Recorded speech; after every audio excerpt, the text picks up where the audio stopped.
അടുത്തിടെ ഉത്തർപ്രദേശ് നടന്ന സംഭവമാണിത്. ഒരു സ്ത്രീ പ്രണയാഭ്യർത്ഥന നിരസിച്ചതിന്റെ വൈരാഗ്യത്തിൽ അവളുടെ കുഞ്ഞിനെ കൊലപ്പെടുത്തുന്ന ദൃശ്യമാണിത്.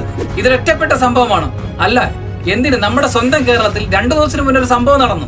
സ്വന്തം അമ്മയും പങ്കാളിയും ചേർന്ന് ഒരു കുഞ്ഞിനെ ക്രൂരമായി പീഡിപ്പിച്ച് മരണത്തിലോട്ട് തള്ളിയിട്ട വാർത്ത. സ്നേഹവും സംരക്ഷണവും ലഭിക്കേണ്ട വീട്ടിൽ ഒരു കുഞ്ഞ് ഇരയാകുന്നു. 2 സംസ്ഥാനങ്ങൾ, 2 വ്യത്യസ്ത സംഭവങ്ങൾ.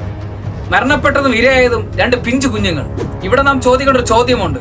എന്തുകൊണ്ടാണ് ഇത്തരം സംഭവങ്ങൾ വീണ്ടും വീണ്ടും ഇവിടെ ഉണ്ടാകുന്നത്? നിയമത്തെ ഭയമില്ലാത്തതാണോ? അതോ എന്ത് ചെയ്താലും രക്ഷപ്പെടാമെന്ന മനോഭാവമാണോ? എന്തുകൊണ്ട് മറ്റുള്ള രാജ്യങ്ങളിൽ ഇതുപോലെ സംഭവം നടക്കുന്നില്ല? കാരണം അവിടുത്തെ ജനങ്ങൾക്ക് അവിടുത്തെ നിയമത്തെ ഭയമാണ്. ഒരു രാജ്യത്തിന്റെ വികസനം GDP കൊണ്ടല്ല അളക്കേണ്ടത്, അവിടുത്തെ ജനങ്ങളുടെ സുരക്ഷിതത്വം വെച്ചാണ്. പ്രത്യേകിച്ച് കുഞ്ഞുങ്ങളുടെ. നെടുമങ്ങാടും ഉത്തർപ്രദേശും നമ്മളോട് ചോദിക്കുന്ന ഒരേ ഒരു ചോദ്യമാണ്: കുട്ടികളെ പോലും സംരക്ഷിക്കാൻ കഴിയാത്ത ഒരു സമൂഹത്തെ വികസിത സമൂഹമെന്ന് എങ്ങനെ വിളിക്കാൻ പറ്റും?